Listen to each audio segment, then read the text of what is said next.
Good Hey, evening, sir. How you glad doing? to have you on the phone. This is Mark over here. We just finished talking to a young lady from Tulsa, Oklahoma, and she was saying that they just have been going through some stuff with their activism and things of that nature. Dean, I know you're not that familiar with Solomon, but I am. Solomon has been a long-time activist and also a musician as well, because he actually is a hip-hop artist as well as a activist in the community. And so if you ever come to Durham and you want to see anybody in any of those realms, there's a good opportunity that you're going to run across Solomon, because he's one of those people that definitely is going to be in the midst of everything, because he is definitely very much part of what goes on in our community. Nice. So, Solomon, we were talking to the lady Tulsa about what happened on Friday with the people gathering and everything, because she was calling from Tulsa and telling us that there has been some similar kind of actions that went on in Tulsa, Oklahoma. But I just want to get your perception both of what that was all about, like, and what that was like for you to be in the midst of all of that, and what you think might come from that, and also what you thought of the fact of some of our activist brethren decided to take that monument down. And just wanted to get a little bit of your impression of that, and also a little bit of your impression of what's going on in Durham on the political front. And then we'll also talk about the music as well, because, like I said, you have so many things that you are involved with. Oh, man. I now realize what it's like to be at a forum or at a conference and to have to answer a question like the ones I always ask. They're all tiered, and they're all, complex, and they're all sophisticated, and they're all relevant. Thank you, Mark, for asking. No problem. I love Durham, and Durham is a city that's based around Duke University. That is to say, I have grown up with a certain comfort around Confederate symbolism, simply because the largest employer of people in the city where I'm from, Durham, North Carolina, it was started by a Confederate. And that's just to say that in certain ways, people seem comfortable attacking public icons while paying homage to private icons. You have a very good point there. I feel, well, especially in Durham, but I also don't think that most of the people who attacked the statue are from Durham. I think that it was, in many ways, part of a cadre of interstate anarchists and Marxists. The African-American lady who's described as queer black, she was a underclassman at NCCU. Anyone could have put her up to standing up there. That's just to say that the political activities that have been taken recently may not be reflective of the intents and practice of native Durham folks. That's not to negate the diversity of tactics needed in order to engage white supremacist structures. Right. Though it should be very, very well understood that short-term residents and or migrants shouldn't feel comfortable coming anywhere and tearing down things. That being said, go ahead. I'm listening. I was going to say, that being said, this is a very, very auspicious time that we're in right now. I mean, this very, very moment. Today is the anniversary of Nat Turner's rebellion in Virginia. This week is also the anniversary of the beginning of the Haitian Revolution. And we have a solar eclipse as a certain type of celestine punctuation across time and space. Yeah, I feel as though supremacist forces would rather POCs be in the streets beefing over monuments rather than contemplating radical revolutionary action in concert with the very same sign that spurred Nat Turner to his action. He claimed that his action was spurred by a solar eclipse in Nat Turner's Confessions, in his biographical work that he was supposedly dictating while he was in prison awaiting execution. Wow. I feel like even though I'm no fan of the Confederacy and or Confederate monuments, that actions of racists and provocateurs in another state should not be used to provoke destruction in my hometown. So what did you think of the rally?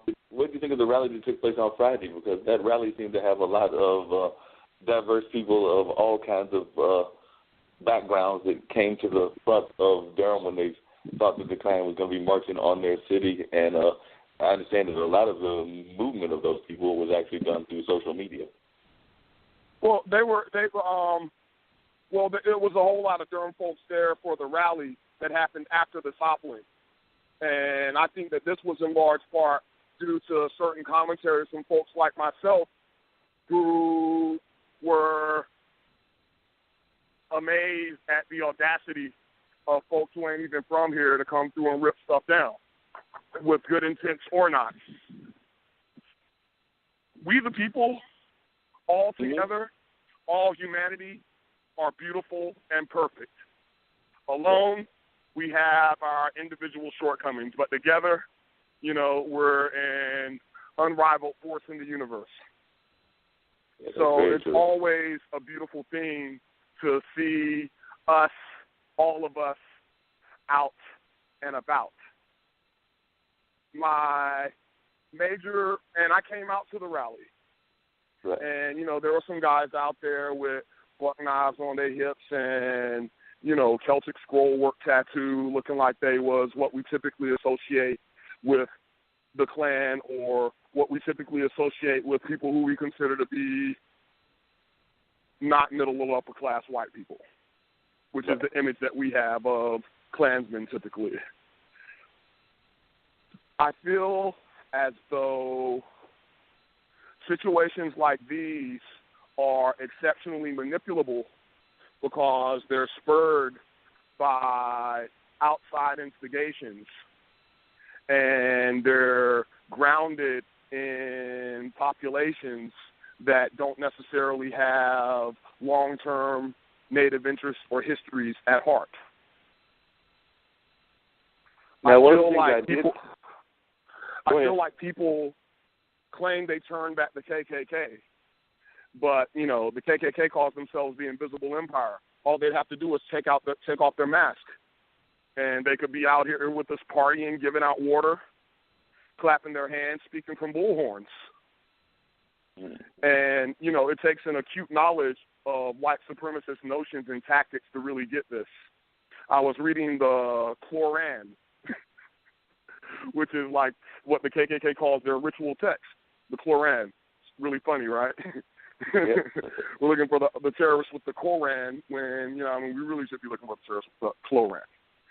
But in it says that their movement or their movement's tactics are molded by Romans chapter 12 from the New Testament, which says, do not fight your enemies, but instead give them charity.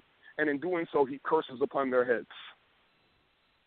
Wow. And so I'm not really worried about, the folks marching in the street screaming nigger.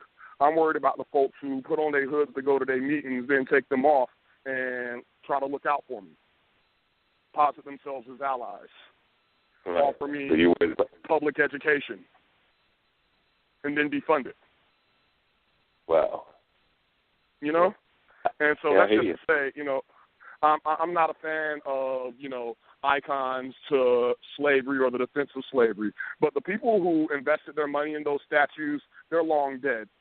Most of those statues were built during Reconstruction or during segregation, and it was like a slight at black people. Y'all ain't got shit, but we're investing thousands of dollars, tens of thousands of dollars in bronze statues to, to enshrine the people who wanted to kill you. Right. And so, the moment of those statues is past. The money that's invested in those statues has already been recouped. The people who would have taken, the POCs, the people of color, who would have taken self-esteem hurting, who would have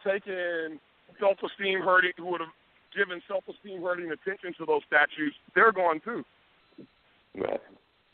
And so the purpose of those statues when they were erected is actually gone, because the momentary purpose was to show black folks who were up and coming that, we here, we the Confederacy, and we won't give you the money to enfranchise your community, but we'll put it over here and ball out on y'all a little bit with some public aesthetic. Right. I noticed that one of the things that you had suggested that folks do, and you posted on Facebook, is that now that the statue is down, I noticed one of the things that you've been suggesting is that instead of putting back up another statue that commemorates that part of history, that we actually put up one honoring the legendary freedom fighter Harriet Tubman. Oh, yes, indeed so.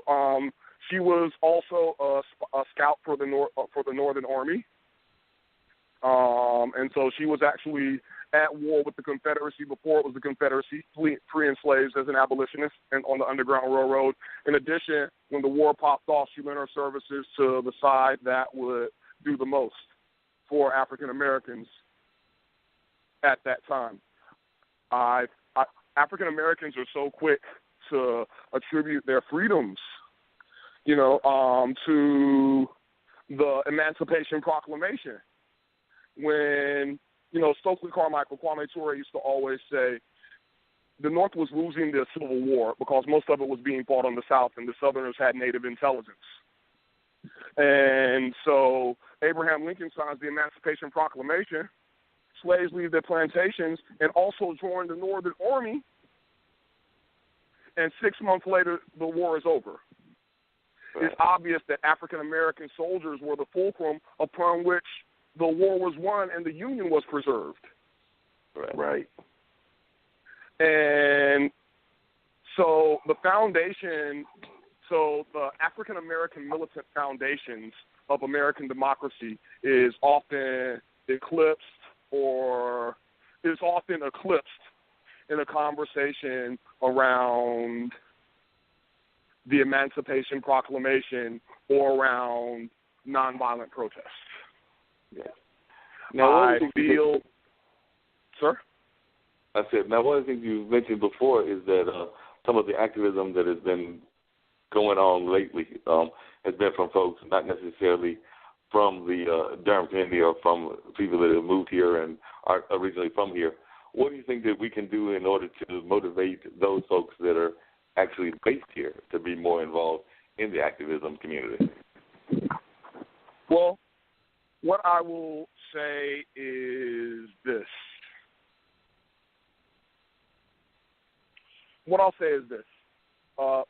Just to finish my last point, so many of the lynchings that occurred during the Nadir or during Reconstruction were in actuality not to protect the honor of white women.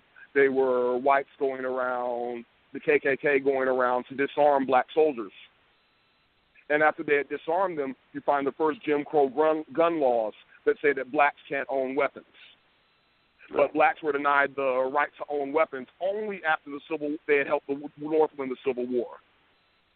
And so, and instead of having their gun rights, their Second Amendment rights, they were given voting rights. And they were supposedly promised land. 40 acres and a mule is the myth of it all. But without the ability to bring the same leverage they had brought to bear during the Civil War on, they were denied their voting rights, and then they were denied their land, and then subsequently their voting rights, which weren't even really reenacted en masse until the 60s. With regards to what would activate local folks were at the rally because the message was circulated that there would be white supremacist forces there who would be armed. And so local folks